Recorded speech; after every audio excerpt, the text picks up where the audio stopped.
Assalamualaikum warahmatullahi wabarakatuh. Perkenalkan, nama saya Sutri Sarah, NIM 1804 10001. Prodi Pendidikan Guru Sekolah Dasar, Fakultas Keguruan dan Ilmu Pendidikan Universitas Samudra. Jenis-jenis anak berkebutuhan khusus ada 9, yaitu tunagrahita, tunanetra, tunadaksa, tunarungu, tunalaras, autistik, berbakat, dan hiperaktif. Nah, sekarang saya akan membahas yang pertama, yaitu tunagrahita. Tunagrahita adalah keadaan di mana anak-anak tersebut memiliki IQ di bawah rata-rata anak normal pada umumnya, sehingga fungsi kecerdasan dan intelektual anak tersebut akan terganggu dan akan menimbulkan permasalahan-permasalahan pada masa perkembangan anak tersebut. Ciri-ciri orang yang menyandang tunagrahita itu sering disamaratikan ataupun disepadankan dengan istilah-istilah sebagai berikut, yaitu lemah pikiran, keterbelakangan mental, bodoh atau idiot, pandir, tolol, oligoprenia, mampu didik, mampu latih, ketergantungan penuh, defisit kognitif, defisit mental, cacat mental, dan gangguan intelektual. Klasifikasi tunagrahita. Klasifikasi tunagrahita ada 3. Yang pertama, tunagrahita ringan. Tunagrahita ringan yaitu di mana kondisi anak-anak itu masih mampu untuk belajar, masih mampu untuk bersosialisasi, dan masih mampu untuk bekerja. Yang kedua, tunagrahita sedang. Tunagrahita sedang yaitu di mana kondisi anak-anak masih mampu untuk belajar, masih mampu untuk bersosialisasi, dan masih mampu untuk bekerja, namun dengan catatan dengan bantuan dari orang lain. Yang ketiga, tunagrahita berat dan sangat berat. Tunagrahita berat dan sangat berat di mana kondisi anak tersebut di sini itu tidak bisa untuk belajar, bersosialisasi, bekerja. Dengan artian dia tidak bisa mengurusi dirinya sendiri. Dia membutuhkan orang lain untuk mengurus dirinya sendiri. Yang kedua yaitu tunanetra. Tunanetra yaitu di mana kondisi anak-anak memiliki gangguan terhadap penglihatannya. Nah, berdasarkan tingkat gangguan ketunanetraan anak-anak tersebut dibagi menjadi 2, yaitu buta total dan masih bisa melihat. Karena berkurangnya ataupun hilangnya fungsi indera penglihatan tersebut, mereka itu memaksimalkan fungsi-fungsi indera yang lainnya seperti penciuman, perabaan, pendengaran, dan yang lainnya. Dan mereka yang menyandang ketunanetraan tersebut tidak jarang memiliki kemampuan yang sangat luar biasa, seperti kemampuan dalam bidang musik dan kemampuan dalam bidang ilmu pengetahuan yang lainnya. Kemudian klasifikasi tunanetra. Yang pertama yaitu berdasarkan waktu terjadinya ketunanetraan seseorang tersebut. Yang pertama, tunanetra sebelum dan sejak lahir. Yang kedua, tunanetra pada masa setelah lahir dan pada masa kecilnya. Yang ketiga, tunanetra pada masa sekolah dan pada masa remaja. Yang keempat, tunanetra pada masa dewasa. Yang kelima, tunanetra pada usia lanjut. Kemudian berdasarkan kemampuan daya penglihatannya terbagi menjadi 3, yaitu tunanetra ringan, tunanetra setengah berat, dan tunanetra berat. Kemudian berdasarkan pemeriksaan klinik. Yang keempat, berdasarkan kelainan pada mata. Yang pertama yaitu miopia. Miopia yaitu penglihatan jarak dekat. Yang kedua, hiperopia. Hiperopia yaitu penglihatan jarak jauh. Yang ketiga, astigmatisme. Astigmatisme yaitu penglihatan kabur. Kemudian karakteristik tunanetra. Karakteristik tunanetra yang pertama yaitu dari fisik. Dari fisik anak tunanetra dengan anak normal pada umumnya itu tidak jauh berbeda, hanya berbeda pada penglihatannya saja. Seperti matanya juling, mata berkedip lebih banyak dari biasanya, kemudian kelopak matanya berair dan matanya selalu berair. Kemudian dari perilaku anak normal dengan anak tunanetra itu memang memiliki perbedaan, seperti matanya berkedip lebih banyak dari biasanya, menyipitkan mata, dan tidak bisa melihat benda-benda yang dengan jarak yang agak jauh. Kemudian dari psikis anak normal dengan anak tunanetra itu tidak jauh berbeda, dan IQ anak tunanetra ada pada batas atas sampai dengan batas bawah. Hanya saja anak tunanetra itu mengalami hambatan-hambatan kepribadiannya seperti curiga terhadap orang lain, mudah tersinggung, dan ketergantungan yang berlebihan. Penyebab terjadinya ketunanetraan seseorang yaitu yang pertama, prenatal. Prenatal yaitu erat kaitannya dengan keturunan dan pertumbuhan bayi pada saat dikandung oleh ibunya. Yang kedua, postnatal. Postnatal yaitu terjadi pada masa bayi itu saat dilahirkan dan setelah dilahirkan. Yang ketiga yaitu tunadaksa. Tunadaksa yaitu kondisi di mana ketidakmampuan fungsi anggota tubuh untuk melaksanakan fungsinya karena memiliki kelainan ataupun cacat terhadap tulang, otot maupun persendian. Nah, tunadaksa ini bisa dikatakan lumpuh. Nah, jenis-jenis dari tunadaksa itu sendiri yaitu yang pertama, tunadaksa ortopedi. Tunadaksa ortopedi yaitu kelainan ataupun cacat yang terjadi pada bagian tulang, otot tubuh maupun persendiannya. Nah, yang kedua, tunadaksa saraf. Tunadaksa saraf yaitu kelemahan fungsi salah satu ataupun beberapa alat gerak yang terjadi ataupun disebabkan oleh kelainan pada saraf yang ada di otaknya. Kemudian karakteristik dari tunadaksa. Karakteristik tunadaksa yang pertama yaitu karakteristik kognitif. Yang kedua, karakteristik inteligensi. Yang ketiga, karakteristik kepribadian. Yang keempat, karakteristik fisik. Yang kelima, karakteristik bicara ataupun bahasa. Kemudian faktor penyebab dari tunadaksa tersebut yaitu yang pertama, faktor kelahiran. Faktor kelahiran ini misalnya pada saat di kandungan anak tersebut yaitu tidak memiliki ruang yang bebas sehingga terjadi ataupun ada yang kerusakan terhadap persendiannya, tulang atau ototnya. Kemudian yang kedua, faktor dari kecelakaan. Misalnya pada saat ibunya kecelakaan, jadi bisa mengakibatkan anak yang di dalam kandungannya itu mengalami gangguan, ataupun bisa faktor kecelakaan ini anak tersebut mengalami kecelakaan hingga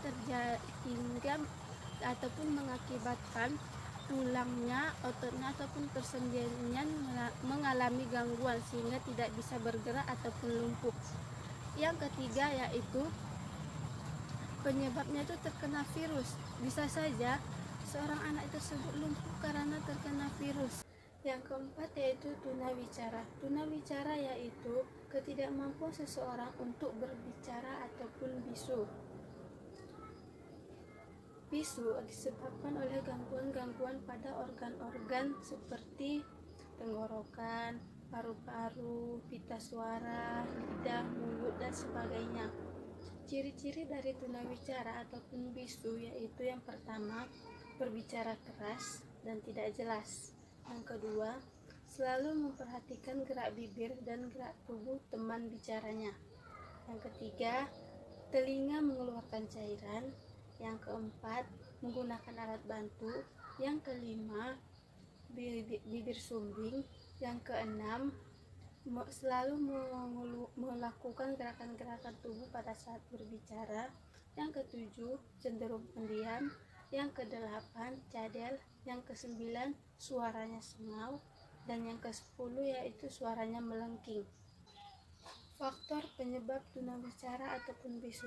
Faktor penyebab tunawicara ataupun bisu yang pertama yaitu faktor sentral. Faktor sentral yaitu faktor kerusakan susunan sarafnya. Yang kedua, faktor periferal. Faktor periferal yaitu faktor fisik, terutama itu pada pendengarannya. Kemudian yang ketiga yaitu faktor lingkungan dan emosional. Faktor lingkungan dan emosional itu seperti penelantaran dan penganiayaan. Kemudian yang keempat, faktor campuran. Faktor campuran ini yaitu faktor yang sudah cukup parah karena mencakup 3 faktor tadi, yaitu faktor sentral, periferal, dan faktor emosional dan lingkungan. Cara mengatasi agar orang yang terkena tunawicara ataupun yang bisu agar tetap bisa beraktivitas atau seperti orang normal walaupun memiliki keterbatasan, itu dengan cara menggunakan alat bantu agar mereka bisa melakukan aktivitas-aktivitas sebagaimana orang normal pada umumnya. Yang kelima yaitu tunarungu. Tunarungu yaitu seseorang yang mengalami gangguan ataupun kelainan pada pendengarannya. Ini biasa disebut dengan tuli. Kemudian ada 2 jenis gangguan pendengaran ataupun tunarungu. Yang pertama bersifat bawaan ataupun sejak lahir. Ini merupakan keturunan ataupun terpapar penyakit pada saat masih dalam kandungan. Yang kedua yaitu setelah lahir, itu bisa misalnya seperti terpapar suara yang begitu keras dalam jangka waktu yang cukup lama. Kemudian karena usia, cedera, kemudian ataupun terkena penyakit seperti infeksi. Kemudian klasifikasi tunarungu. Yang pertama sangat ringan, yang kedua ringan, yang ketiga sedang, yang keempat berat, dan yang kelima itu parah. Untuk cara mengatasi tunarungu ini bisa itu konsultasi ke dokter untuk bisa mendapatkan alat bantu dengar agar bisa melakukan aktivitas-aktivitas seperti bagaimana manusia normal pada umumnya.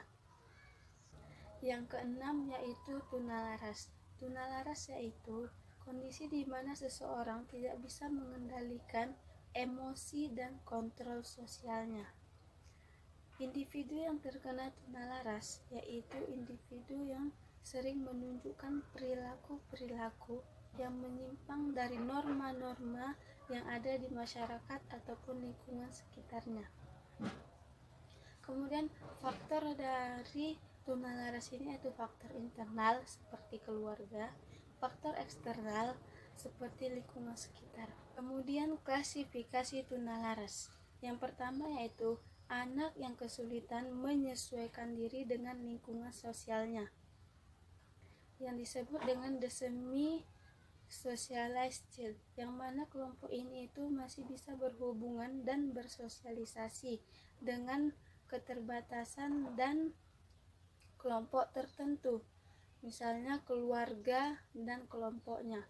Yang kedua yaitu anak yang mengalami gangguan emosi yang terdiri dari yang pertama neurotic behavior, yang mana kelompok ini masih bisa berhubungan dan bersosialisasi, namun mereka memiliki masalah pribadi yang tidak bisa diselesaikannya.